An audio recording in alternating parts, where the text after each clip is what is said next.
Oke, siang ya. Saya ingin menjelaskan ya. Ini ada di Facebook ya, ada orang ngirim aku ya. Ya nantangin aku ya pakai kata-kata ini ya. Oke, kita lihat ya. Yesus tidak pernah ke gereja. Itu pasti, gak usah dilihat, itu pasti gak mungkin ya. Karena memang di zaman dulu ya tidak ada gereja ya. Yang ada bait suci. Pada waktu Yesus ketemu dengan orang Samaria ya, dia bukan orang Yahudi ya, tapi dia memang agamanya agama Yahudi ya. Dia mengatakan, Tuhan, kau minta air kepadaku. Nah, kata Tuhan itu pasti akan menjurus ke kata Tuhan ya. Yang membedakan kan saja sekerta. Kamu bisa lihat di video saya sebelumnya ya. Jadi Tuhan ini karena dia dalam posisi belum mengenal Yesus itu siapa, pasti dia Tuhannya itu Tuhan, menuju ke jurus ke Tuhan ya. Nah, ketika dia percaya Yesus adalah Mesias ya, kamu adalah Mesias itu, dia berkata ganti Tuhan. Nah, itu pasti Tuhannya tuh ya benar-benar kata-kata Tuhan artinya penjelasannya. Karena zaman dulu tuh nggak ada kata Tuhan ya, cuma jadi satu kesatuan Tuhan. Tergantung dalam posisi keadaan apa yang dibicarakan itu. Ketika membahas masalah agama itu pasti menjurus ke Tuhan. Kalau jika masalah ke orang yang bicarakan budak, pasti dia menjurus ke tuan yang punya budak itu ya. Jadi pemilik antara yang dimilikinya dan atas nyawanya dan semuanya yang berkuasa lesnya berkuasa. Cuma gara-gara sangat sekerta inilah jadi mengalami perbedaan. Ya sama seperti cinta ya, cinta dan sayang ya, padahal di Inggris cuma love. Nah, ini kita lihat ya, coba ya di Lukas 2 ayat 27.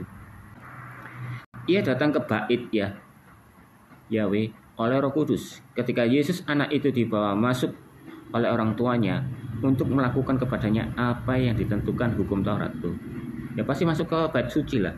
Makanya waktu di Samaria dibilang, kamu akan menyembah ya di mana tempat di bait suci itu kan, tapi kau bisa menyembah Yahweh di mana-mana. Tidak perlu kamu harus datang ke bait suci. Nah, gereja itu muncul itu karena 12 rasul ini dan termasuk Paulus ini yang dipakai untuk menyebar ke bangsa-bangsa ya. Jadi Yahweh itu bukan Tuhannya orang Israel saja, tapi seluruh bangsa ya. Beda dengan Al-Quran. Al-Quran mengatakan bahwa rasul itu diutus ya ke bahasa kaumnya sendiri. Ya, apakah Muhammad datang ke Indonesia pakai bahasa Indonesia? Enggak. Berarti dia bukan rasulmu. Percuma kamu menyebut Nabi Muhammad itu rasul, ya. Sedangkan Muhammad sendiri mengakui ya agamanya itu Islam itu untuk kalangannya dia sendiri dan untuk orang yang kaum buta huruf, ya. Jadi nggak boleh diterjemahin, ya. Kan kamu nggak perlu tahu mengartikan apa itu asal percaya saja ya, istilahnya iman. Jadi orang Islam mengatakan orang Kristen iman itu ya justru Islam sendiri yang ditutupkan itu kan. Nah ini di kedua ya, Yesus tidak pernah ke gereja hari Minggu. Matius 12 ayat 8. Matius 8 ya. Ini ya, karena anak manusia adalah Yahweh atas hari Sabat ya. Ini menceritakan ya tentang orang-orang Farisi dan Saduki itu, kenapa kamu menyembuhi orang yang hari Sabat ya. Hari Sabat ini ternyata tuh hari Sabtu ya. Ya kalau Islam kan Jumat ya. Jumat kan karena Muhammad tuh lahirnya Jumat. Jadi orang Islam tuh setiap hari Jumat tuh merayakan hari kelahirannya Muhammad ya. Misalnya Jumat Berkah ya. Nah kalau Sabat ini hari Sabtu ya. Memang gereja ortodok atau gereja mungkin ya, aku nggak tahu seberapa ngerti arti gereja ortodok itu, dengarku tuh dia tuh ibadahnya hari Sabtu ya. Jadi ini nggak dipermasalahkan. Maka dia menandakan bahwa Yesus adalah Tuhan yang memiliki hari Sabat. Dia sendiri yang Yahweh kok, dia yang membuat perintah ya kan. Apa dikekang dengan hari Sabat? Nggak bisa. Hari Sabat itu dipergunakan untuk manusia, bukan kepada Yahweh. Dan Yesus itu adalah firman, pikiran, jiwanya Yahweh, ya kan? Kenapa harus mematuhi hari Sabat? Ya. Dan karena di Indonesia itu hari libur tuh Minggu, makanlah jadilah hari Minggu. Dan seluruh global ya, di Amerika bahwa hari Minggu itu hari libur. Jadi ya ibadahnya berbeda ke hari Minggu, karena di mana orang itu juga nggak bekerja, itu loh. Kalau misalnya diganti pemerintah minggunya Sabtu ya nggak apa-apa, nggak masalah, gitu loh. Kita mengikuti di mana kita negara berada, gitu loh. Kalau di Islam ngomong ya kalau Islam kejawen, Arab sih Arab tapi ojo ilang Jawamu, gitu loh. Gitu loh. Ini ya, Yesus tidak pernah nyanyi-nyanyi di bait Yahweh. Lukas 4 ayat 16. Oke ya, ia datang ke Nazaret tempat ia dibesarkan, dan menurut kebiasaannya pada hari Sabat ia masuk ke rumah ibadat lalu berdiri hendak membaca dari Alkitab. Nah, ini bahwa Yesus ini adalah seorang rabi. Apa buktinya dia seorang rabi? Karena menjadi rabi itu tidak perlu pengakuan, ya. Itu adalah bukti. Nah, Islam itu selalu mempersalahkan di mana Yesus dari umur 12 ya, dia bisa ngobrol di bait suci, tiba-tiba kok ngilang, muncul di umur 30-an, ya. Kalau kita menurut itu ya sejarahnya Yahudi ya, menurut sejarahnya Yahudi ya, bahwa Yesus itu melakukan pentabisan, ya. Jadi untuk menjadi seorang rabi atau guru di masa zamannya Yesus, bukan di zaman masanya Musa ya. Musa nggak perlu belajar menjadi nabi ya, atau nabi-nabi lainnya. Tapi di zamannya Yesus itu beda ya. Dia harus melakukan pentabisan. Ibaratnya kalau orang tuh kayak ngambil gelar ya kayak kuliah lah. Ibaratnya kalau kamu ya kerja ya dibutuhkanlah S1, S2. Tapi kamu punya kemampuan belajar secara otodidak S1. Tapi kamu ngelamar di kerjaan S1. Apa perusahaan mau nerima? Enggak mau. Ya. Nah, gelar inilah ya, di masa-masa inilah yang diambil Yesus. Apa Yesus itu harus perlu belajar? Enggak perlu belajar. Terbukti di umur 12 dia bisa mengajar orang Farisi dan guru-guru di sana. Sampai heran dia, ya. Jadi ya di sana tuh hanya ngambil gelar seorang rabi. Ya loh. Jadi dia tuh bukan rabi-rabian kayak Muhammad itu baginda-bagindaan ya, sampai Jibril bilang baginda. Baginda itu apa? Tuan. Nah, Tuan itu sebelum zaman Sanskerta ada. Tuan itu masih tertuju kepada Tuhan. Berarti Jibril mengakui Muhammad itu Tuhan. Ya. Tapi diganti baginda gitu. Nah. Jadi ya dia di sana tuh cuma mengajar, ya, membacakan firman dan mengajari orang-orang yang di sana itu di bait suci itu. Karena dia termasuk orang rabi, ya. Orang Farisi dan Saduki itu juga rabi, ya. Cumanya bedanya Farisi itu percaya akan ada kebangkitan ya, dan kebangkitan setelah mati, dan orang Saduki itu nggak percaya dengan kebangkitan setelah mati, ya. Kalau Islam sama seperti Saduki, dia nggak percaya akan kebangkitan setelah mati, ya. Kalau gitu bagaimana bisa di surga merasakan makan dan minum di sana, apalagi ngesek di sana sama bidadari, kan konyol, ya kan? Untuk bisa merasakan ngesek itu asalnya tubuh, ya. Tapi bedanya Yesus pada waktu bangkit dia memakai tubuh kemuliaan, dan menurut logika aku sendiri pasti dia nggak punya alat kelamin. Karena satu yang menguatkan adalah bahwa di orang Kristen itu di Alkitab mengatakan kalau orang masuk surga itu akan hidup seperti malaikat-malaikat di surga. Dia nggak perlu mengatakan kayak kelamin-kelamin gitu kayak Muhammad gitu, nggak perlu. Agar apa? Pendengarnya bisa mikir sendiri gitu loh.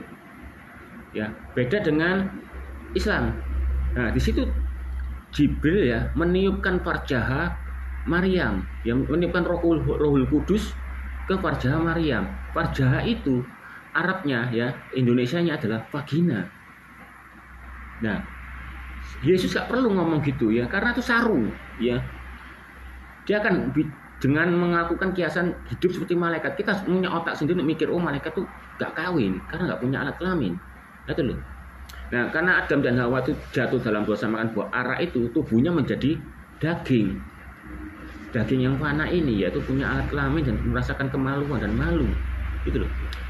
Seandainya kalau Adam dan Hawa nggak jatuh dosa ya, nggak makan buah ara, pasti Yahweh akan membuat anak-anaknya itu tanpa melalui proses dari melahirkan. Dia akan diciptakan seperti cara dengan membuat seperti Hawa itu dan Adam itu. Dan orang jika tidak akan mengalami kutuk warisan itu dari Adam itu bekerja susah payah ya. Kita nggak menikmati itu loh. Nah, dan waktu pakai tubuh kemuliaan nih, Yesus menunjukkan bahwa setan itu tidak punya tubuh dan daging ya. Beri aku makan, dia makan ya. Jadi Yesus membawa tubuh kemuliaannya yang dari manusia ini ya ke surga. Jadi Yahweh Bapa ini ya, tubuh roh ini sekarang memiliki tubuh kemuliaan yang dibawa dari dunia ini. Jadi dia bisa makan dan minum pada waktu perjamuan perkawinan ya. Nah, apakah perjamuan kawinan itu ya? Kalau kita menurut Alkitab ya, Boas ya, tentang Boas ya, dia tuh seorang kaya ya, dan situ ada perempuan itu siapa namanya? Sebentar ya, perempuannya itu ada orang janda itu siapa sih? Coba ya, bentar ya.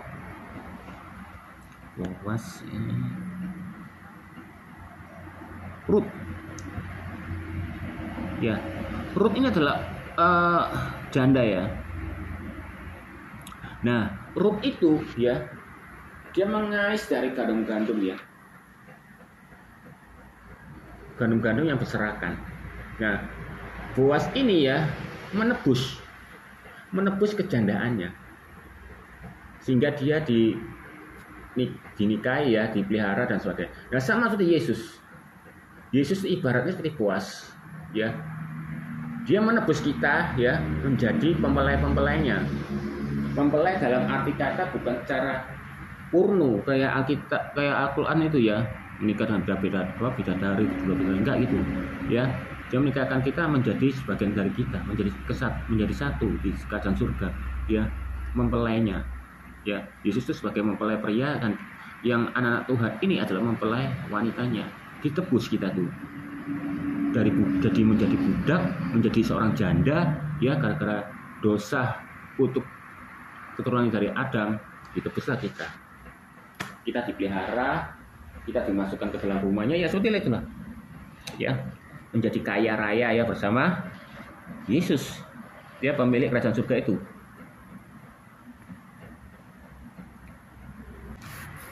Jadi Boas itu ya menebus Rut itu dengan maharnya. Kalau Yesus menebus kita dengan darah yang mahal, karena di alam roh itu duitnya adalah nyawa dan darah.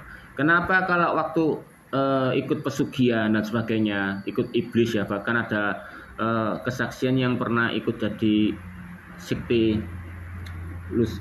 Illuminati itu ya, dia berkata kamu akan kujadikan anak angkat. Dia memberikan setetes darahnya, perjanjian setetes darahnya.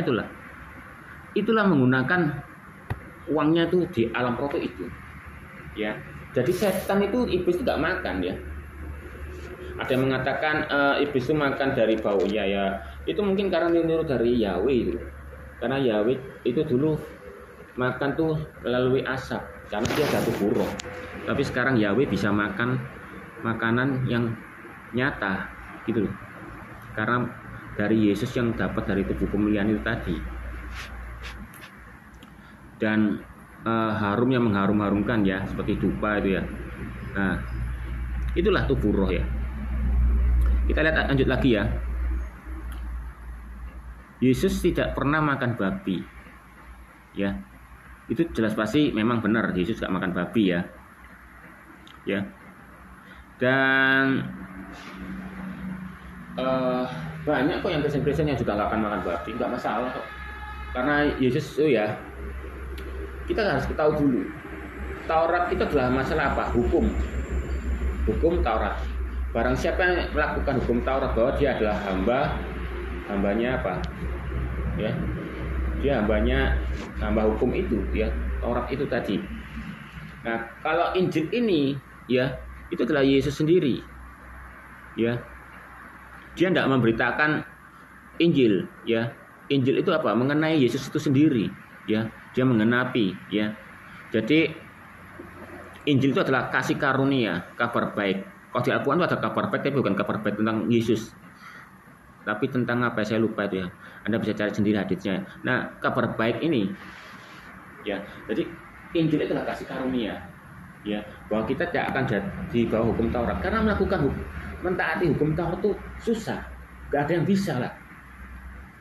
Karena apa di hukum Taurat? Kamu melihat ya, berpikir buruk sama cewek yang kamu lihat itu sudah dosa.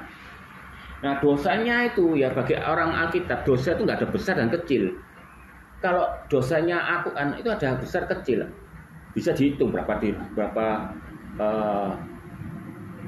anggap aja dirham ya, berapa dirham, 2 dirham itu kayak gitu itu. Timbangan berat gitu enggak. Jadi dosa membunuh sama dosa fitnah itu sama bagi orang Alkitab itu. Nah, bahkan ada yang pernah orang Islam ya atau Unirifa bilang, wah enak ya Yesus itu ya menebus dosa bolak-balik. Enggak. Yesus berkata, aku akan dosamu akan semerah seperti buah kirmisi, ya, akan putih seperti salju. Sekali untuk selama-lamanya. Jadi korban Yesus itu hanya sekali untuk selama-lamanya. Pada saat kamu mengakui dosamu, dia itu tahu, oh kamu hanya main-main. Kalau kamu sungguh-sungguh benar bertobat dan tidak melakukan lagi, maka korban tebus dosa itu terjadi. Kalau kamu main-main, tidak bisa. Makanya Paulus mengatakan, jangan sesat ya. Yahweh tidak bisa dipermainkan. Ya, apa yang kamu kabur, kamu yang kuat. Meskipun kita ditebus oleh dosa kita ya, teman Yesus, dan kita tidak melakukan dosa lagi, tapi tuayan itu tetap ada. Ya, seperti Paulus membunuh orang, dia matinya juga dibunuh orang. Ketika Petrus ya menggunakan pedangnya, iya dia juga dibunuh orang untuk memedangi orang ya. Mungkin bleset kena telinganya, kalau misalnya nggak bleset kena kepalanya, nah itulah. Nah, jadi semua yang terjadi seperti kecelakaan dan sebagainya itu kalau menurut Al-Quran itu adalah takdir, tapi sebetulnya enggak. Itu karena kesalahan orang lain, diri sendiri, ya, dan keadaan yang tidak memungkinkan. Lu kok bisa? Contoh, kalau aku membunuh kamu, aku bisa. Oh nggak mungkin, Tuhan pasti membuat orang hidup, nggak mungkin, pasti mati lah, ya kan? Ketika kamu berjalan sendirian cewek ya, pakai baju mini, kalau kamu ke tempat-tempat sunyi, ya, itu apa takdir dari Tuhan, dari Allah? Enggak. Kamu diperkosa itu bukan takdir, ya, itu kesalahanmu sendiri. Kenapa kok jalan sepi ya, sudah banyak premannya, sih dengar kamu malah pakai rok mini malam-malam di situ. Nah, inilah kita harus menggunakan ya. Yahweh mengatakan umatku binasa karena kurang pengetahuan, bukan pengetahuan agama, pengetahuan umum. Jadi kita harus belajar juga mengenai yang jelek-jelek, bukan untuk diikuti tapi untuk dihindari ya dan diwaspadai. Jadi kalau kita belajar menipu dari orang lain, kita bisa suatu hari kan bisa menghindari tipuan itu. Gitu loh. Bukan untuk belajar untuk penipuan itu kita untuk melakukan penipuan, enggak, untuk menghindari. Nah itulah pengetahuan itulah. Ya, kamu membunuh dirimu sendiri, ya, itu apa takdir Allah? Enggak. Bahkan aku ngomong itu takdirnya Allah yang buat. Berarti ya, buat apa lah selama ini ada agama? Buat apa tugasnya setan? Kalau semua itu Allah yang melakukannya. Bahkan Allah mengatakan, aku akan menyesati kepada siapa yang ku kendaki. Jadi maha penyesat dia, bukan iblis. Berarti apa fungsinya iblis? Aku adalah tipu daya, ya. Maha tipu daya yang terbaik. Berarti siapa? Padahal Yesus ngomong, kamu sesat. Nah, sesat tandanya apa? Ciri-ciri dari iblis itu. Allah maha penyesat. Kamu sesat kak. Karena iblis adalah bapakmu yang melakukan dari dulu semenjaknya itu adalah seorang tipu. Nah, tipu daya siapa? Allah. Itu loh. Jadi takdir nggak ada. Apakah jodoh itu adalah ada? Menurut logikaku nggak ada. Jika memang jodoh itu adalah takdir ya, pasti orang nggak akan jomblo. Tidak akan ada orang poligami. Terus mana yang orang yang kepingin nikah ya sampai sekarang nggak laku-laku, terus mana jodohnya? Nggak ada, sampai mati pun dia nggak ada jodoh. Itu semua tergantung pada diri kita sendiri, ya. Kalau kita mempercaya adalah free will, kehendak kita. Nah, semua yang tidak enak itu bukan semua Tuhan yang melakukan, takdir Yahweh itu bukan. Itu satu perbuatan setan, satu karena dirimu sendiri, ya kan? Yang ketiga itu karena orang lain. Satu contoh, ya, kamu semena-mena pada orang lain, ya, kamu menindas orang itu. Ketika orang itu mengutukimu, itu pasti kena.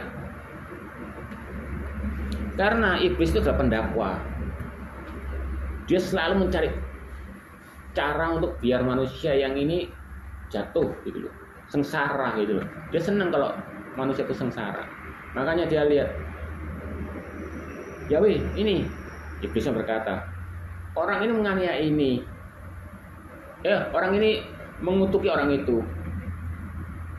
Izinkan ya saya melakukannya. Yahweh lihat, apa buktinya, dalilmu itu kalau orang itu kutuknya harus dilakukan. Ini karena dia menindasnya, meludainya, apalah sebagainya. Ya udah, kuserahkan nyawa. Sama seperti Ayub. Pada Yahweh mengatakan menyombongkan Ayub ya. Ayub itu menderita sebetulnya kesana kesombongannya Yahweh sebetulnya. Jadi Ayub itu ya dibanggakan sama Yahweh. Pada iblis ya berkelana ya, dia langsung ke surga ya.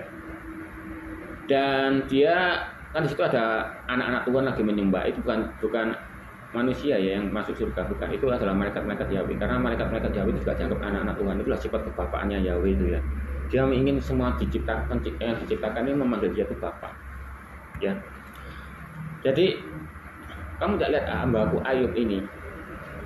Dia adalah seorang yang saleh lah anggapannya gitu.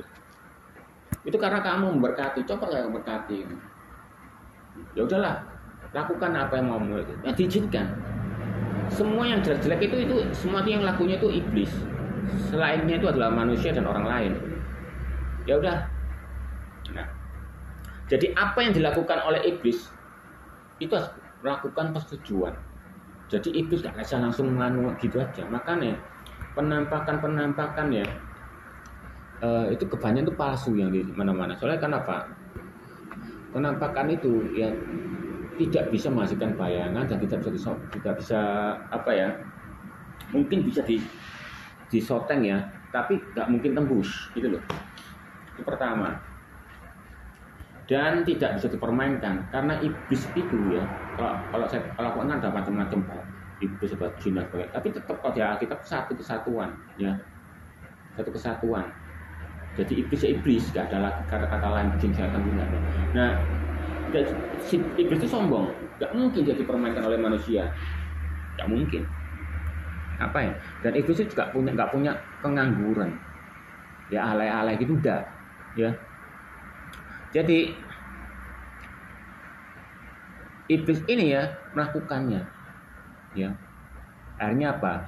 Kutuk itu terjadi dan hidupmu susah, ya kan? Jadi santet ya, pelet itu semua kutukan, bukan ajian, itu kutuk. Ya, dalam segi kutuk. Jadi kalau kita bunuh diri pasti bisa, kita bunuh orang lain juga bisa, itulah. Jadi kehendak itu terjadi, ya, terjadi dalam dunia ini. Ya, dan misalnya apa ya, hidupnya semakin susah ya, miskin, itu semua juga belum tentu karena suatu keadaan dan juga karena dirimu tidak mau berusaha pada waktu kamu masih kecil. Nah, aku suka dengan motonya orang Tionghoa ya, dia berkata, aku harus lebih sorot waktu kecil ini biar hidupku dewasa nggak sorot, gitu loh. Jadinya makanya itu perbedaan. Kalau kamu membuat dirimu sengsara dalam kata arti yang benar ya, yaitu belajar lebih giat sampai ranking apa, pasti hidupmu akan enak gitu loh. Itu juga salah satunya ya. Terus kenapa kok terjadi ada anak sampai cacat dan sebagainya? Itu belum tentu juga karena Yahweh. Karena satu, kondisi tubuhmu. Nah, kenapa kondisi tubuhmu menghasilkan sperma yang nggak baik? Coba kamu telah, apa kamu melakukan obat-obatan dulunya, minum-minuman yang akan bawa kamu dampak pada kamu saat kamu tuh dewasa nanti. Nah itu loh. Jadi semua yang kecacatan dan apa itu semua tuh bukan karena Yahweh ya. Itu kehendak dari semuanya dan yang terjadi di sini ya. Salah satu contoh ya, saya pernah jadi guru SLB ya. Ada ibu-ibu ya, jilbaban ya. Dia di salah satu rumah sakit lah. Dia punya anak autis. Ketika diselidiki dia adalah seorang bagian radiasi. Ya, ngecek itu loh. Ronsen dulu. Nah, itulah. Hanya begitu. Jadi semua anak-anak yang cacat itu ya bukan dari Yahweh juga. Ya, karena dari kutub orang lain dan dari makanan, obatan dan sebagainya. Itulah. Jadi kamu salah jika menyalahkan itu adalah Yahweh. Ya makanya kalau Muslim ingin mengetahui Alkitab dengan benar, kita pertama harus belajar apa dulu? Sejarahnya. Kedua, kita harus mengetahui dan mempercayai bahwa Yahweh itu adalah Yahweh yang baik. Itu. Kalau kamu nggak mempercayai Yahweh itu adalah baik, adil dan benar, kamu nggak akan mungkin percaya dengan Alkitab. Gitu. Kalau kamu percaya Yahweh itulah baik ya, tidak melakukan dusta, tidak melakukan tipu muslihat, tidak melakukan penyesatan, kamu memahami Alkitab ini dengan mudah. Gitu. Kita lanjut lagi ya. Yesus tidak menanggung dosa orang. Nah ini perlu kita selidiki yang ini ya. Matius 16:27. Matius 16 ayat 27 ya isinya ya. Sebab anak manusia akan datang ke dalam kemuliaan Bapanya, diiringi malaikat-malaikatnya. Pada waktu itu ia akan membalas setiap orang menurut perbuatannya. Ya ini. Kamu kira Yesus itu tidak membalas setiap orang menurut perbuatannya? Ya. Ini kepada siapa? Kepada seluruh umat manusia ya, termasuk anak-anak Tuhan dan orang yang bukan anak Tuhan. Makanya ada ayat Alkitab mengatakan ya, barang siapa yang tidak tersucikan oleh darah anak domba itu, dia akan dihukum. Jadi Yahweh itu akan menghukum seorang semua ya, semua dikumpulkan, termasuk orang Islam ya, semuanya lah dikumpulkan. Jadi lihat, kamu lakukan dosa ini ya, ditunjukkan ya, ditunjukkan dosanya ini. Tapi dia lihat, oh ternyata ada darah anak domba. Oke, kamu bebas. Gitu. Nah, darah anak domba itu, jika kamu menyunat hatimu, menjaga hidupmu dalam kekudusan, tidak melakukan dosa lagi, itu darah tetap ada. Tapi kalau kamu Kristen ya, sudah tebus dengan darah Yesus, tapi kamu melakukan dosa, darah itu semakin terkotori dan mungkin bisa hilang. Dan kamu waktu keadaan kamu mati dengan kesalahanmu yang nggak tobat-tobat itu, dia masuk neraka. Makanya berkata, bukan orang yang bersuruh kata-kata Tuhan ya, Yesus, aku jangan melakukan penginjilan, jangan melakukan apa ya, tapi masuk neraka. Karena apa? Yesus pernah aja kita mengatakan seorang guru tuh ya, seorang pengajar sama orang penginjil itu ya berat ya. Karena berat apa? Dia mengajari tapi tidak melakukannya. Sama seperti orang Farisi. Ya, dia mengajari, menginjil apa, mengajarkan Taurat hukum, tapi dia tidak melakukannya. Itu lebih bahaya gitu loh. Ya. Apa yang kamu tuntutkan akan dituntutkan kembali. Lebih. Makanya jadi orang penginjil atau hakim itu enggak enak gitu loh. Ya. Jadi kita harus menjaga hidup kita ini masih terbungkus oleh darah Yesus itu. Jangan sampai darah Yesus terkotori. Jika kamu kotor pada waktu kamu mati, itu sudah terlambat dan tetap masuk neraka. Nah, bukan karena kata orang Islam enak ya, kalau salah tebus gundulmu itu. Yesus berkata, aku menebus sekali untuk selama-lamanya. Itu bukan tobat kumat. Ya. Sedangkan di mesbah korban bakaran itu korban tebus dosa itu hanya hanya menebus apa? Menebus dosa-dosa yang tidak sengaja yang kamu lakukan, ya, atau istilahnya khilaf lah, ya. Misalnya kamu yang nggak sengaja, kamu waktu kerja sabitmu itu mata sabitnya lepas kena orang mati. Pada waktu kamu ngantuk, ya, nyetir kamu nubuk orang, itu bisa pakai mesbah korban bakaran. Beda dengan orang yang melakukan dosa dengan disadari atau dosa yang direncanakan, itu tidak bisa pakai mesbah korban bakaran. Makanya dia tahu mengatakan mata ganti mata, gigi ganti gigi. Itu membedakannya. Aja itu ya hukumnya apa? Ya dirajam. Memang keras Taurat itu. Kamu melakukan zina, hukumannya apa? Mati. Bukan melalui mesbah korban bakaran. Dulu korban tebus dosa mesbah bakaran itu untuk korban-korban yang kecil-kecil, anggapannya kecil-kecil lah, yang nggak tanpa disengaja, bukan yang disengaja. Itu membedakannya. Nah, Yesus ini kelebihannya dari Yesus menebus dosa yang besar-besar, tapi dengan syarat tidak melakukannya lagi, ya, alias mempermainkan itu. Ingat, Yahweh itu bisa melihat masa depan karena dia ada di masa depan, masa kini dan masa lalu. Dia nggak jadi dipermainkan. Dia akan saya tahu, Tuhan aku tobat Tuhan, apa Tuhan akan percaya gitu saja. Enggak, dia ada di posisi masa depan. Dia nggak lekang oleh waktu. Wah, itu bujuk. Orang yang sungguhan, baru telah darah itu tercurahkan untuk menguduskan kamu. Meskipun dosamu sebesar apapun akan terputuskan. Seberapa banyak kamu bunuh orang, jika kamu benar-benar tobat dan percaya Yesus adalah, ya selesai.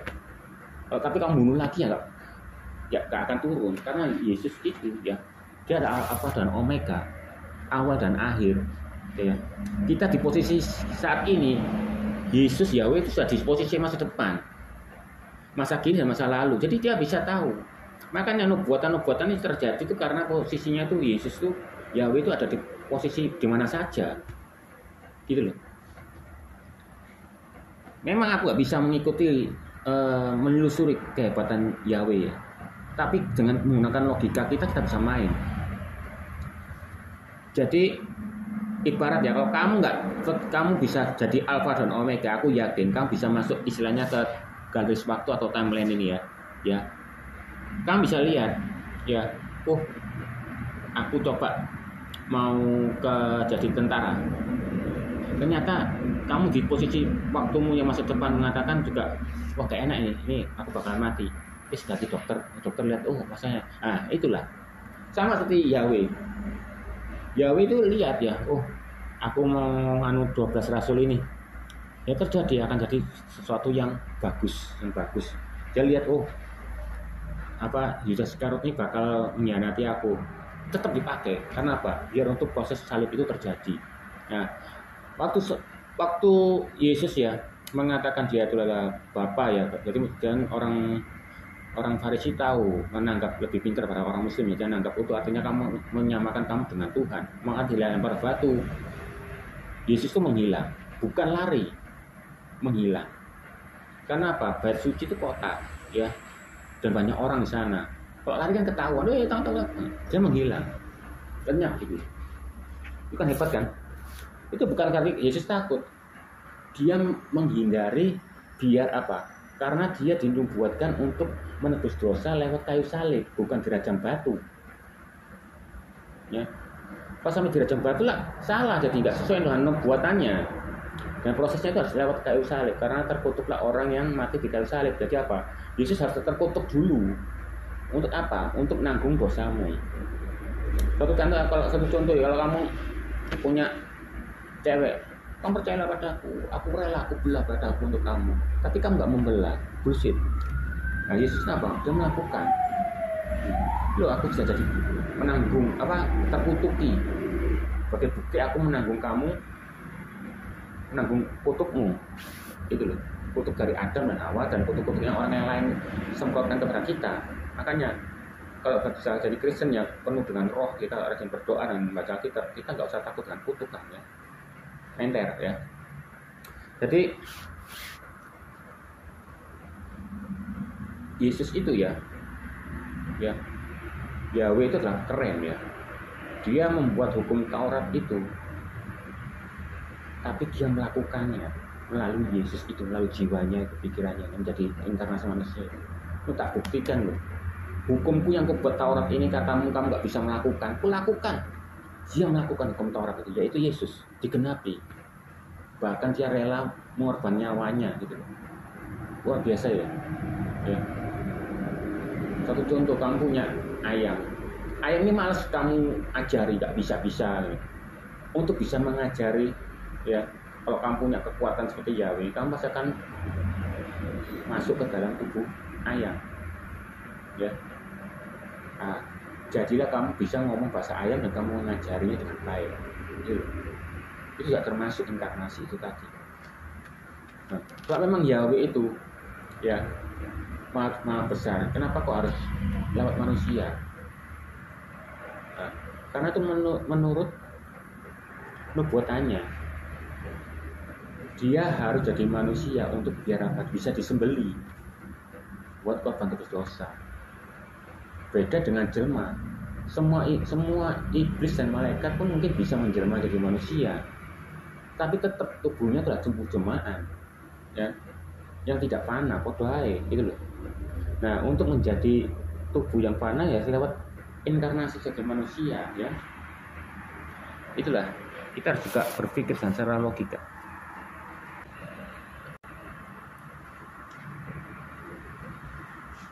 Oke, ini ya. Yesus tidak pernah menuduh Adam berdosa. Kalau dilihat tuh pasti. Dia memang nggak pernah menuduh dosa. Tapi orang Islam ini antik ya, tidak pernah menuduh Adam berdosa. Ya. Tapi memang jangan lupa di ayat Taurat mengatakan ya, Kejadian, bahwa kita tuh dalam kutuk Adam. Dan Yesus dan Tuhan itu tidak pernah menuduh. Ingat, yang menuduh kamu waktu kamu tobat pun ya menerima Yesus, kamu dulu adalah seorang penjahat, itu siapa? Setan.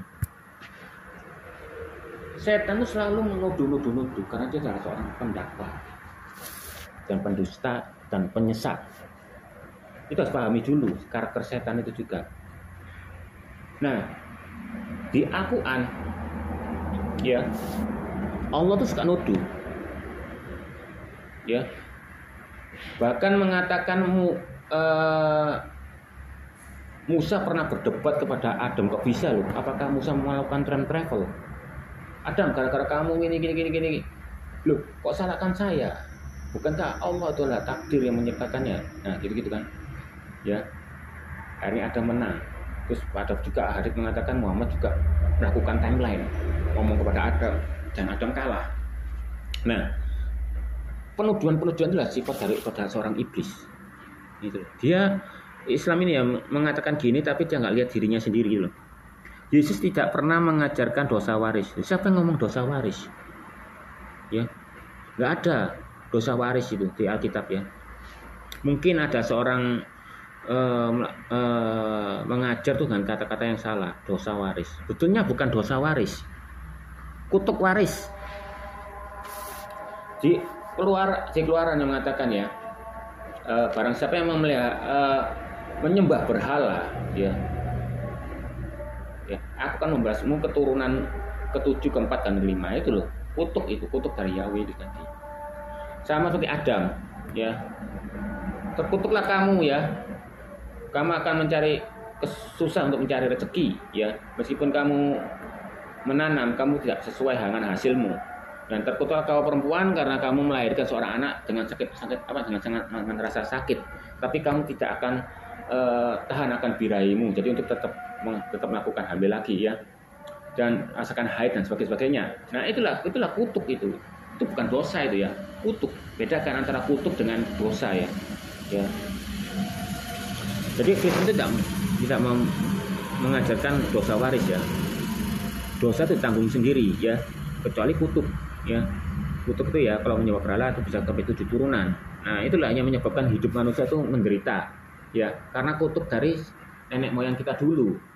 Nah, tugasnya Yesus itu adalah menjadi kutuk ya, agar kita menanggung agar kutuk kita ditanggung, gitu loh. Nah, kutuk-kutuk inilah bukan dosa ya. Yesus melarang membuat patung. Ya. Ini ulangan, pasti yang ngomong bukan Yesus, itu Yahweh. Ya memang benar ya. Tidak membuatkan patung. Saya loh, di gereja saya nggak ada patung. Ya. Salib pun juga nggak ada. Ya. Dan Yesus tidak pernah memakai simbol salib. Nah, simbol salib. Oh, simbol salib. Ya memang Yesus tidak pakai salib. Karena apa? Dia pada waktu itu Yesus memang dia sendiri. Pada dia zamannya, ya. Semua umatnya mengikuti itu karena apa? Sebagai tanda penghormatan. Tanda kasih sayang. Termasuk di Katolik ada patung itu hanya simbol dari sayang, bukan disembahi, gitu loh. Beda dengan Hajar Aswad, ya, disembayangi. Bahkan ada video Allah duit. Berarti menganggap batu dan Ka'bah itu adalah Allah itu sendiri. Ya, kamu ciuminya batu itu, kamu bersujud di depannya itu berhala, gitu loh. Orang Katolik juga nggak bersujud. Dia hanya bersimpu ya, menggunakan 2 tumitnya dan cium aja. Seperti apa? Tanda rasa sayang. Kalau ada wujud Yesus yang asli, pasti orang Katolik itu akan menciumi Yesus yang asli itu. Karena itu apa? Karena itu hanya sebagai perumpamaan, sebagai Yesus itu sendiri. Gitu loh. Satu contoh, kamu sama punya pacar, ya, kamu dikasih cowokmu boneka, kamu sama memeluk boneka itu dan kamu ciumi boneka itulah rasa sayang. Apa kamu menyembahnya bersujud gitu? Aku minta ini sembahyang depannya. Itu berarti kan berhala. Tapi yang dilakukan oleh Muslim itu ya, di depan Hajar Aswad itu bersujud sampai nempel kepala itu sudah menyembah itu. Beda dengan Katolik gak sujud sampai kepala, kakinya bersimpu, dia hanya menciuminya aja, karena sebagai tanda. Seperti kamu juga, Islamnya juga gitu kok. Kamu malah nyiumi sandalnya. Ya sama lah. Kita hanya ungkapan rasa kasih kita kepada Yesus yang besar, ya. Karena dia sudah berkorban untuk menebus dosa umat manusia, ya. Itulah. Nih ya. Yesus tidak memakai simbol salib, ya memang Yesus tidak memakai simbol salib karena Yesus itu Yesus sendiri. Ngapa dia pakai salib untuk menghormati dirinya sendiri? Gundulmu itu. Ya pasti umatnya lah. Yesus tidak pernah membaptis Kristen. Ya memang. Ya, Yesus hanya membaptis dengan Roh Kudus. Dan cara membaptisnya bagaimana? Ketika dia terangkat di surga, gitu loh. Jadi kenapa tunggu Yesus terangkat dari surga? Nah ini perannya terganti, ya. Karena Roh Kudus itu adalah inti tubuh rohnya Yahweh itu sendiri dan Yesus adalah jiwa dan pikiran. Nah ketika dia naik, ya perannya akan ganti. Akan ada seorang yang menemani kamu, yaitu Yesus. Roh Kudus. Kalau di Islam kodam babi, kodam naga, nah itulah, ya. Bahkan ayat Al-Quran itu ada kodamnya bisa hidup itu, yang jaga nih syek siapa ya, syek apa, yang ayat kursi puasa ini bisa ketemu dengan kodamnya yang kodam ayat kursi itu tadi, ya. Nah itulah, ya. Jadi Yesus itu kenapa kok dibaptis air? Ya, sesuai dengan ibaratnya kayak tradisinya bahwa orang sana tuh akan dengan mencarakan itu pembasuhan kaki itu berubah menjadi baptis itu tadi, ya. Dan pencetus yang pertama itu adalah Elia itu tadi, ya, yang sudah menjadi inkarnasi menjadi Yohanes Pembaptis itu, ya kan? Tapi Elia berkata, seharusnya aku yang kamu baptis. Dia apa? Dia ingin dibaptis oleh Roh Kudus, tapi belum waktunya. Bagaimana Yesus mengajari untuk baptis, dia sendiri pun nggak dibaptis? Kayak Muhammad, ya. Dia ngajari sunat, tapi dia sendiri nggak sunat, karena dia ngerti sunat itu nggak ada fungsinya kalau dia lakukan, karena sunat itu bukan penebus dosa.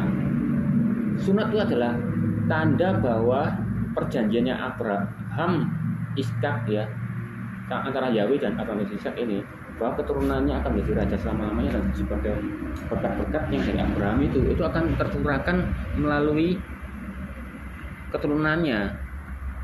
Sebagai pengingatnya itu ya lewat sunat itu. Sama seperti perjamuan kudus itu sebagai pengingat ya, pengingat akan Yesus telah menebus dosa umat manusia. Di mesbah bakaran pun juga ada tempat roti, ada roti dan anggur ya. Jadi Yesus tak menghilangkannya tapi menggenapkannya dan menuju ke artinya sebenarnya adalah Yesus itu tadi ya. Yesus disunat secara fisik, bukan sunat hati. Loh, ya memang Yesus orang Yehuda dan memang harus disunat menurut tradisi orang Yahudi. Makanya Mama tuh pinter, dia nggak sunat, soalnya apa? Sia-sia, karena dia tahu artinya. Dia hanya membelokkan aja sunat itu di dalam Al-Qur'annya, seolah-olah itu Taurat itu nyambung di Al-Qur'annya dia. Padahal Al-Qur'an itu menuju ke Arab pagan, dia membelokkan itu. Dan Arab pagan juga percaya dengan Yahweh dan nabi-nabinya orang Israel, tapi dia hanya dibelokkan ya. Dia membuat agama baru, seolah-olah itu Al-Qur'an itu menjadi bagian dari Taurat, padahal tidak, dia hanya membelokkan aja. Satu cerita ya. Gak usah jauh-jauh lah. Film Marvel dengan MCU, ya.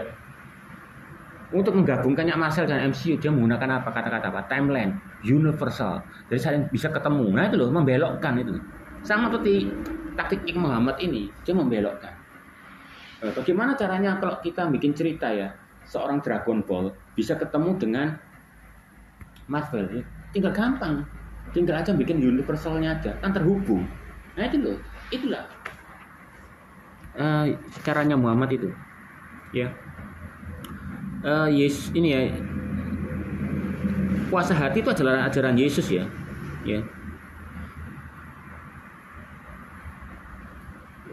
Sunat hati itu adalah ajaran Yesus, dan Yesus berpuasa secara fisik, bukan secara puasa hati. Nah, aku penasaran puasa hati, gak pernah dengar aku puasa hati nih. Orang Muslimnya sangat-sangat otaknya tuh logikanya di luar nalar, tapi luar nalar ke bawah ya, bukan nalar ke atas. Kita lihat ya Matius 4 ayat 2. Matius 4 ayat 2 ya, dan setelah berpuasa 40 hari dan 40 malam, akhirnya laparlah Yesus. Nah, aku heran ya, kok kenapa aneh ya? Padahal gak ada puasa hati itu. Muslim itu sangar ya, di luar nalar ke bawah.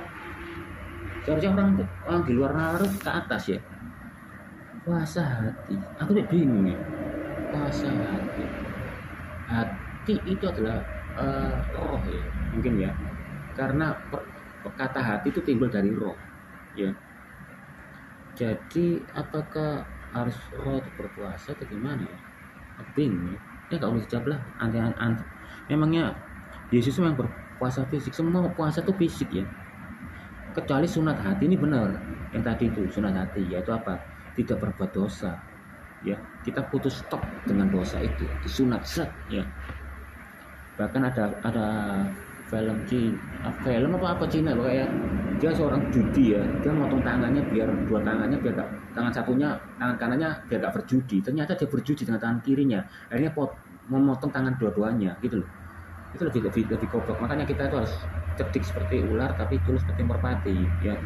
Jadi yang penting adalah tuh sunat hati ya. Nah ini puasa hati nggak tahu nih apa maksudnya. Hati disuruh puasa. Kalau bisa lihat cara logika sains, hati itu heart itu jantung. Maka jantung harus puasa nafas atau puasa detak. Kalau bisa juga hati itu adalah perkataan hati ya, yaitu perkataan di dalam roh ya. Kurang tahu lah, aneh-aneh aja. Yesus berdoa secara sujud kepada Allah ya, bukan Allahmu ya, tapi Yahweh ya. Nah dia sujud ya, sujudnya kalau orang Ibrani itu pasti bukan sujud kayak orang Islam ini kayak kepala ya, mungkin ya bersimpulah ya, kedua lutut ini ya. Ini sebetulnya membahasakan kalau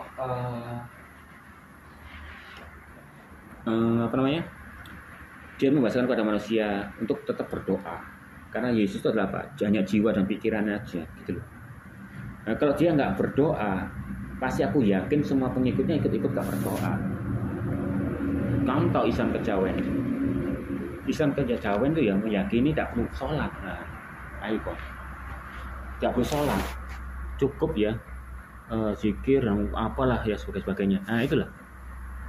Kalau seandainya Yesus tidak melakukan membahasakan pada manusia dengan berdoa, pasti pengikutnya tidak akan berdoa seperti Yesus.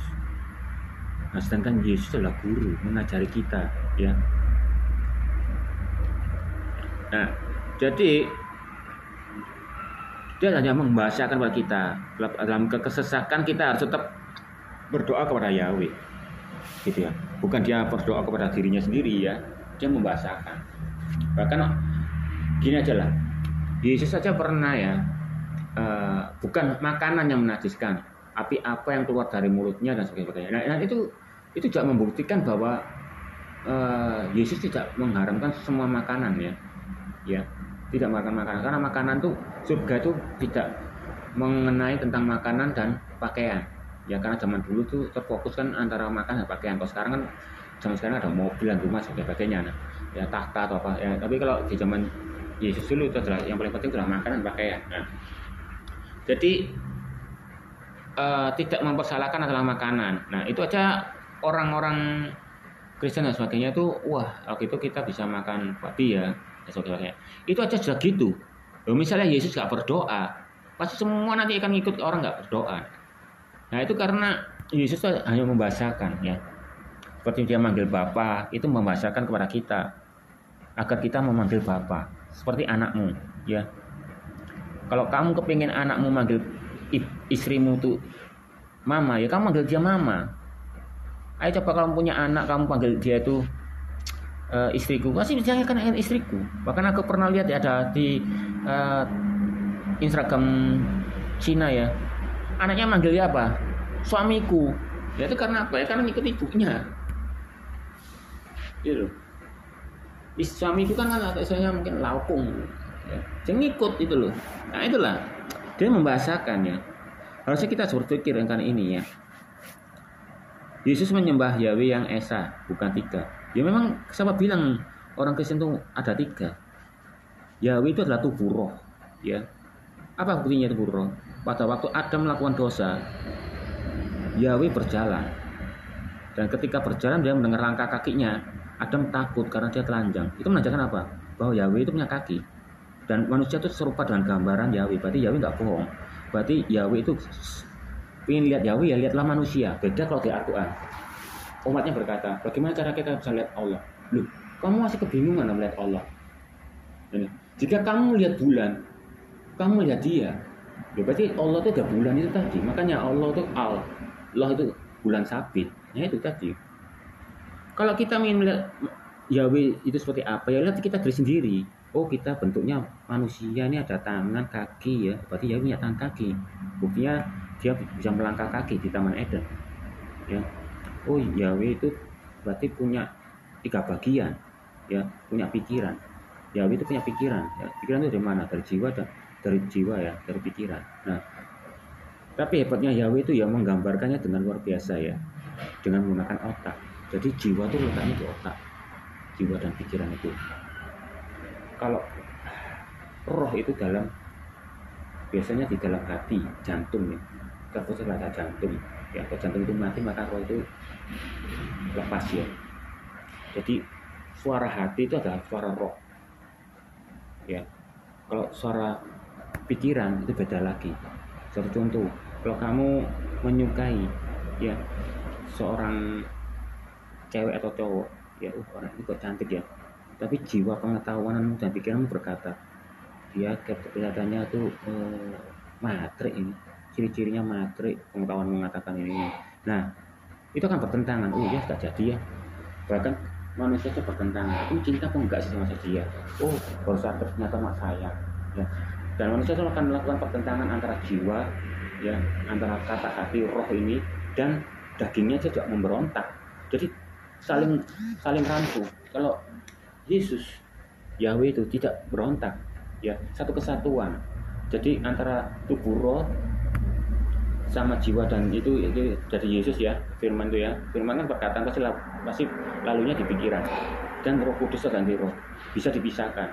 Aku yakin dia itu geraknya barengan, ngomongnya barengan. Makanya waktu dia ciptakan malah kita membuat manusia serupa dengan gambar kita, jadi ngomongnya barengan. Kita ini apa? Kita ini dalam satu golongan, bukan beda golongan. Kalau Al-Quran kan kami. Nah, kami itu siapa? Ya Tritunggalnya Islam. Muhammad, Allah, Jibril. Alif itu Allah, Lam itu Jibril, Mim itu adalah Muhammad. Tritunggal. Bahkan Zuma aja mengakui Muhammad itu Allah. Karena itu tadi Alif, Lam, Lim. Ya. Jadi kita harus tahu ya bahwa itu bukan tiga. Apakah tubuh jiwa dan roh manusia Tritunggal ini juga manusia Tritunggal ini ya? Itu juga ada berarti tiga, enggak. Fungsinya beda, tapi satunya kesatuan ya. Esa Ecat ya. Yesus tidak mengajari menyembah tiga Tuhan, ya memang enggak lah ya kan. Tapi dia membilangnya apa? Bapa ya, Bapa. Biar apa? Membahasakan manusia tuh kamu terpusatlah kepada tubuh roh itu, yaitu Yahweh. Karena aku di sini cuma sementara, dan lagi pula aku itu cuma jiwa dan pikirannya Yahweh saja. Jadi kamu pusatlah kamu kepada Bapa. Tapi kamu memintalah kesembuhan, berkat dengan namaku, yaitu setiap orang Kristen mesti berdoa diselesaikan di dalam nama Yesus. Bahkan mengusir setan pun dengan menggunakan dalam nama Yesus. Itu loh. Jadi Yesus adalah jalan dan juga membuat doa itu berkuasa, gitu loh. Yesus melarang buah pohon Natal. Ya, memang pohon Natal memang nggak ada ya. Pohon Natal itu hanya apa ya?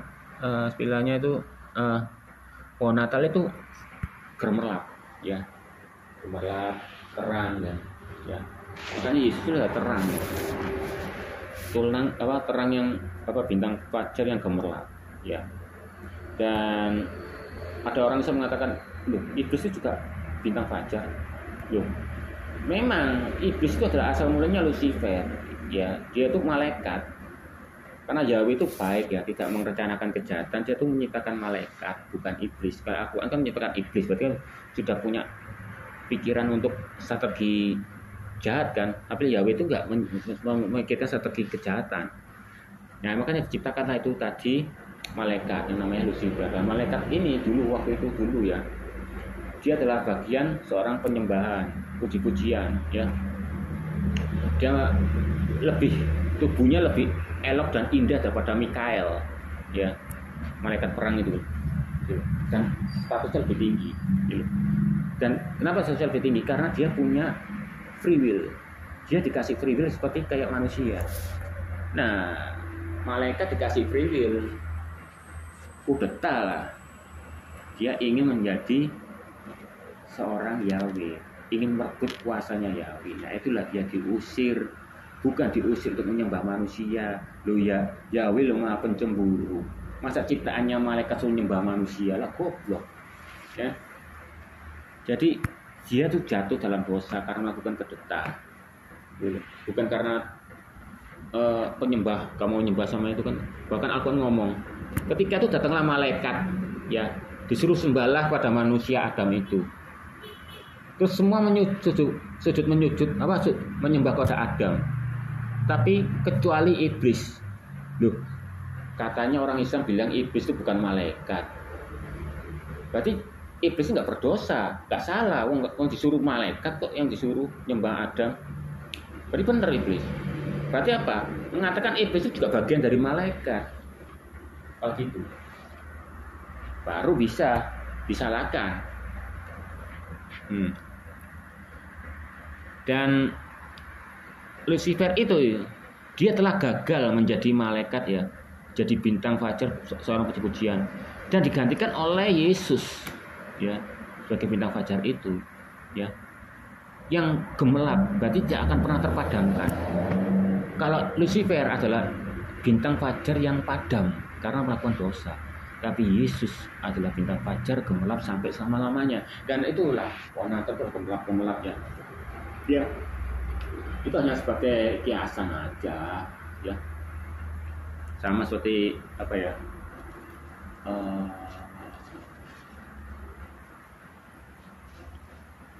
apa ya, seperti kayak perhiasan lah, kayak perhiasan ya, melengkapi untuk hari Natal itu aja ya. Pokoknya ada pohon Natal, ada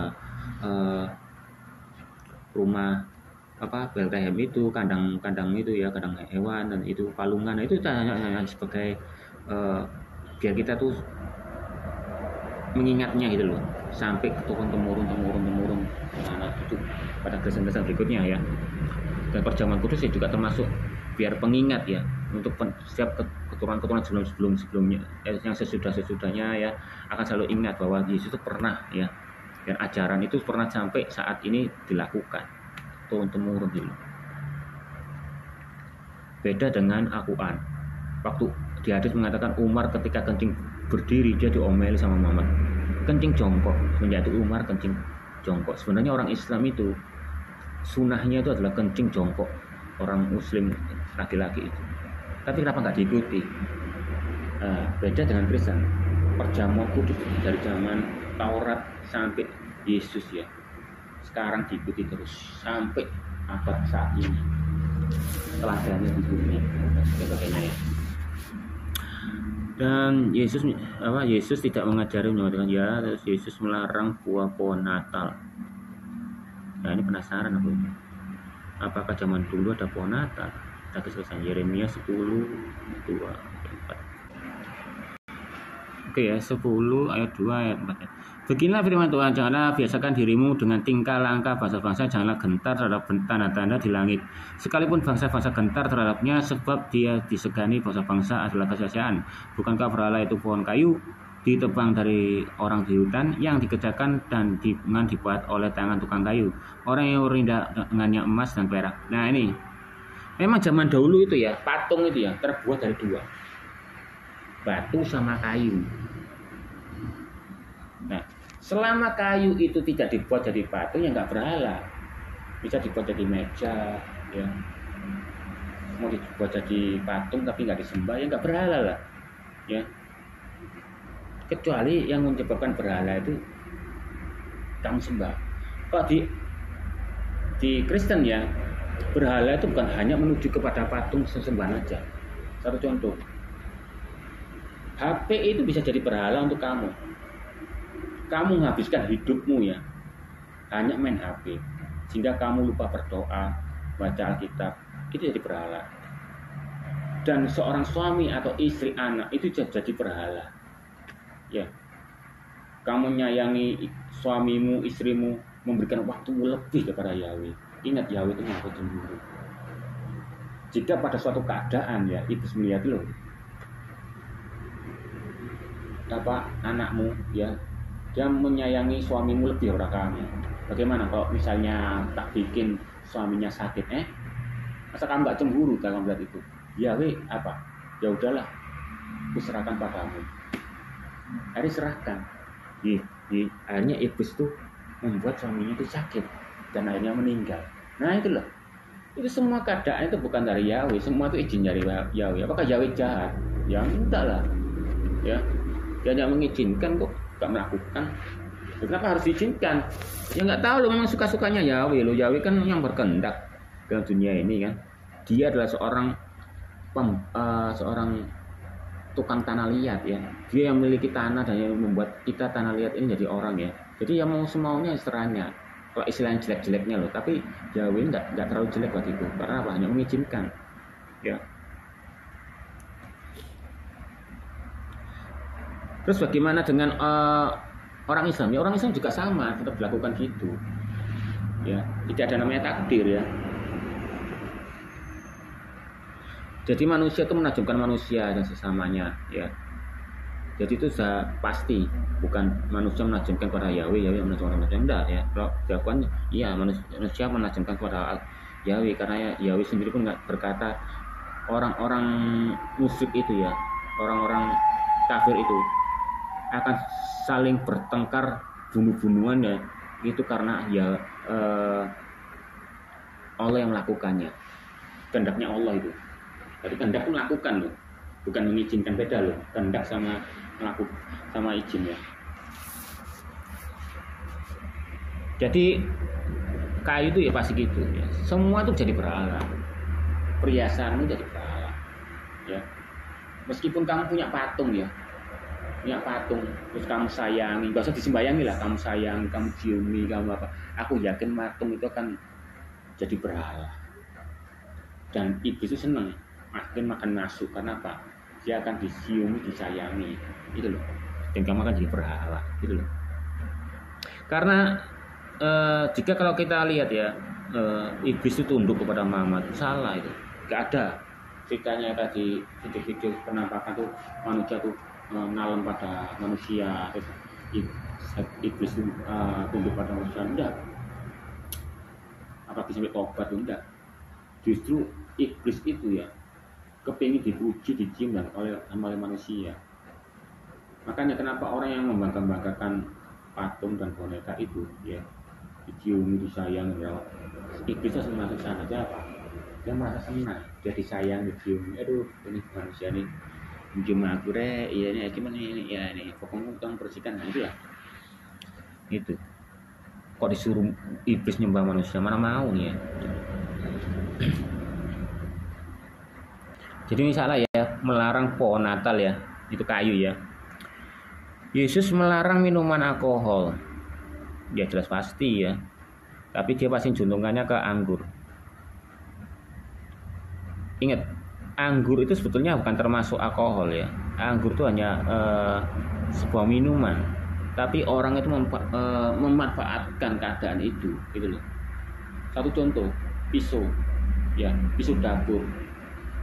Pisau dapur itu menjadi sangat berdosa kalau kamu buat bunuh orang atau nyakai orang. Sama seperti anggur itu adalah sebuah buah, ya. Bisa untuk menghasilkan vitamin dan sebagainya. Tapi kalau kamu menggunakan dengan cara yang salah itu jadi semua jadi haram, gitu loh. Ya kan? Apakah orang Amerika itu minum alkohol itu untuk menghangatkan badan itu akan berdosa? Ya enggak lah. Asalkan jangan sampai mabuk dan berlebihan, karena sesuatu yang berlebihan itu merusak ya. Meskipun kamu makan banyak ya sampai kamu gembrot dan kamu sakit-sakitan, kamu tetap berdosa terhadap tubuhmu sendiri. Ibaratnya di Islam itu kayak menjolimi dirimu sendiri, itu juga dosa, karena tubuh itu bukan milikmu, tubuh itu adalah miliknya Yahweh, gitulah. Jadi anggur itu bukan minuman alkohol ya. Yang menyebabkan alkohol itu kalau terfermentasi yang terlalu lama dan ditambah-tambahi itu ya. Nah itu dijadikan keadaan yang kamu lebih-lebihkan ya. Kalau misalnya itu berbahaya, kenapa kok ada anggur kolese masih berjualan sekarang? Ya kan? Kenapa? Karena itu sebetulnya itu hanyalah minuman obat ya. Kalau itu kamu minum sedikit, kecuali kalau berlebihan baru ya. Gitu kan? Ya itulah tadi. Dan lagi pula perjamuan kudus itu sudah ada sebelum zaman Yesus ya. Dan Yesus melarang disebut dia Tuhan. Kata siapa? Matius 7 ayat 21. Iya, Matius 7 ayat 21 sampai 23. Bukan setiap orang berseru kepada aku Tuhan, Tuhan akan masuk ke dalam kerajaan surga, melainkan dia melakukan kehendak Bapa-Ku. Ini ada dari sini aja aku tahu maksudnya. Pada hari terakhir banyak orang berseru padaku, Tuhan, Tuhan, bukanlah kami bernubuat ya. Nah ini kita langsung lihat di terakhirnya ini. Aku akan berterus terang kepada mereka dan berkata, aku tak pernah mengenal kamu. Inyalah daripadaku kamu sekalian pembuat kejahatan, sekalian pembuat kejahatan. Itu terus diingat. Ya. Ini sama seperti apa? Aku kan juga gitu lah. Kamu banyak nyebut nama-nama Allah ya. Mungkin kamu tambah sama zikir bisa mengurangi dosa. Allah bisa kurang dosa. Tidak kayak gitu ya. Jadi bukan hanya orang yang berseru nama Tuhan ya, bahkan seorang pendeta pun bisa masuk neraka ya. Ini adalah apa? Dia mengatakan Tuhan ayo. Tuhan itu adalah ini baik dan gini, tapi dia tetap melakukan dosa. Jadi istilahnya ngomong tok. Ya pasti masuk neraka lah. Terus maksudnya siapa yang berkata Yesus tidak ingin dipanggil Tuhan? Enggak lah. Ini hanya mengatakan ya, hanya orang-orang suruh Tuhan. Sama seperti kamu punya suami atau istri. Dia suamiku, dia istriku. Kamu baik, tapi di belakang kamu selingkuh. Ya itulah, ya. Ini betul nggak perlu dimasalahkan ini orang Islam gimana ya? Nggak ngerti maksud bahasa gimana ya? Kok suci. Makanya belajarlah dari sejak kecil ya, istri saya ya suka baca komik dan novel. Jadi saya ngerti dengan orang belajar baca novel, otak kita tuh bisa main ini. Ya, susah loh baca novel itu. Panjang dan membosankan ya bagi orang loh, panjang dan membosankan. Kita harus menggunakan fantasi kita untuk berpikir seolah-olah kita tuh dalam novel itu. Nah itu loh. Makanya kalau ingin mengerti Alkitab, kita berubah ya, memahami kata-kata ini dan kita berubah menjadi, kita ikut masuk ke dalamnya. Kita membuat seolah-olah kita menjadi Yesus. Yesus ini bilang gini, maksudnya apa ya? Oh gini. Oh Yesus ini berkata, lebih baik mana mudah mengatakan sembuhlah, angkat tilammu, atau berkata dosamu sudah kuampuni. Kenapa bilang gini? Oh Yesus itu ternyata jiwa dan pikiran, dan dia memiliki tubuh manusia yang fana. Pasti tubuh yang fana itu ada penuh dengan rasa apa? Ketakutan, takut untuk disakiti, nyambung ke jiwanya Yahweh kan, jiwanya Yahweh kan Yesus yang pikirannya connect. Oh aku bilang aku mengampuni, pasti aku dirajam batu dan pasti sakit karena aku punya tubuh manusia itu loh. Tapi Yesus nggak berkehendak di luarnya, nggak berkuasa di luarnya. Kenapa? Masternya Yahweh itu tubuh rohnya ngomong, aku mengampuni kamu, nyambung ke Yesus. Hari Yesus ngomong, aku dosamu diampuni. Nah, itulah yang perlu kita anukan ya. Sama seperti manusia juga tertunggal, ada tubuh, jiwa, dan roh. Kalau aku manggil Bambang ya, jelas pasti aku yakin roh, jiwanya dan pikirannya sama tubuhnya itu akan melihat ke aku bersamaan, sama. Yahweh itu jiwa, Yahweh itu roh, Yesus itu adalah jiwa dan pikirannya Yahweh, dan Roh Kudus itu adalah roh inti, rohnya sendiri. Jadi kalau kita manggil Bapa, otomatis tubuh rohnya Yahweh itu sama Yesus sama Roh Kudus melihat kita langsung bersamaan. Gitu.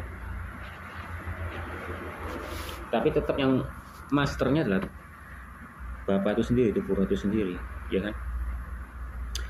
Nah, satu contoh, kalau aku berkata misalnya kamu manusia ya bisa pisah ya, bisa pisah tubuh, jiwa, roh, bisa hidup ya, bisa bergerak, pasti bergeraknya barengan. Tapi kenyataannya manusia itu ketika waktu mengalami mati suri, rohnya bisa lepas, tubuhnya nggak bisa gerak.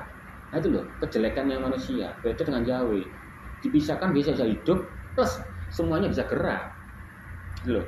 Tapi pasti geraknya barengan, gitu loh. Ngomongnya juga barengan. Nah, sama dengan meraga sukma, ya. Sukmanya itu apa? Jiwa dan pikirannya. Aku rohnya nggak melepas, aku yakin rohnya nggak melepas. Kalau rohnya lepas pasti mati.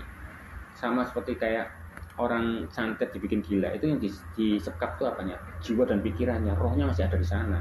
Gak mungkin rohnya disekap, kalau rohnya disekap dia masih mati. Itu jiwa dan pikirannya itu. Nah, kalau manusia nggak punya jiwa dan pikiran, itu seperti kayak binatang, bisa seperti orang gila, dia nggak ngerti apa-apa. Dan tapi gila itu jiwanya itu hanya tersakiti atau terluka mungkin berapa persen. Tapi makanya orang gila itu masih ingat bahasanya dan sedikit paham orang gila itu. Gitu. Tapi aku punya ya waktu itu guru SLB ya, aku punya didikan anak autis ya, dia itu lebih parah kayaknya ya, lebih parah. Terus anak SLB ini cuma ngomong bahu, dia tuh suka kayak orang zaman primitif itu loh ya, kayak itu 100% pasti jiwanya entah kemana itu.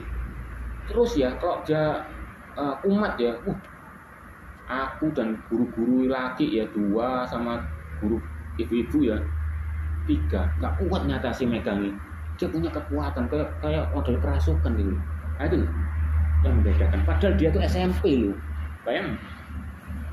Tapi SMP yang tapi kalau menurut dari umurnya dia seharusnya sudah SMA. Itu loh. Wah gila. Aku yang latihan ya olahraga gini-gini aja masih kalah loh. Bisa sih sama bapak-bapak ya satu gurunya tuh dengan sama guru 3 itu dia langsung kuat. Aja. Dia nggak ngerti apa-apa. Dia ngomong kadang mulutnya gini kan apa ditutupkan kayak orang India gitu. Gitu. Nah itu loh. Dan waktu semenjak aku jadi guru SLB ya, saya memperhatikan ya, ternyata ya perbedaan antara orang Kristen dengan orang Islam ya. SLB-nya orang Islam lebih parah daripada SLB-nya orang tuanya Kristen. Aneh. Aku juga punya SLB itu orangnya besar ya, tingginya tuh 180, aku kalah, aku 173, badannya gede, wah gila. Dia ya nggak bisa ngomong, kayak bahu-bahu cuma gitu kan. Itu aja ya, kuat ya. Aku pernah main HP, dikiranya aku main HP-nya dia, digebuk sini bu, gebuk, waduh. Tapi dia pernah main game ya, yang ada orang lari itu ya, loncat lari, pinter dia. Bahkan pakai tangan satu, jempolnya aja gaplek ya orang ini. Gitu. Nah itulah. Jadi kalau tanpa jiwa dia orang itu bisa gila ya, kadang bisa jadi autis itulah. Rohnya ada, ya, tapi jiwanya. Nah kalau bisa dipisahkan itu ya, bisa dipisahkan hidup ya. Misalnya aku ngomong sama roh kamu, rohnya Bang, tolong ambilkan aku gelas. Pasti dia ngomong apa? Kamu goblok kan? Dia minta tubuhku yang bisa megang gelas itu. Ini loh. Makanya jadi setiap roh dan jiwa dan tubuh itu satu kesatuan tapi fungsinya beda. Ya. Jadi jangan merendahkan Yahweh. Katanya maha tapi merendahkan. Seolah-olah Yahweh itu tidak bisa dalam dirinya itu tubuh jiwa rohnya itu bisa lepas sana lepas sini, dan kamu lemahkan itu ya. Jadi ini ya terbukti ya tidak ya. Oke ya, ini saya nulis tantangannya orang Islam ya dalam kata-kata ini tadi ya yang dia sampaikan di Facebook itu ya, bahwa itu semua salah ya. Sudah saya jawab semuanya. Jadi kan kamu kira nyanyi itu di zamannya sekarang ya, zaman Taurat itu juga nyanyi itu Nabi Daud ya. Nabi Daud itu malah sangat ya, dia seorang raja ya, nyanyi memuji nama Tuhan itu malah dia lepas baju ya, dia sambil nari-nari seperti orang gila malah. Nah itulah kelebihannya Daud, makanya dianggap itu sebagai kekasih Yahweh karena dia adalah seorang raja sampai nyanyi sambil membuka baju dan loncat-loncat kayak orang gila. Dia merendahkan dirinya gitu. Orang sombong nggak mau lah gitu. Dan dia melakukan dosa itu pun juga bertobat gitu. Dia bilang Nabi, sama nabinya kamu gini masalah persebab. Oh ya itu aku. Lain ya. Kalau Muhammad menentang ya, bahkan turun ayat ya. Oke, sekian dulu, terima kasih.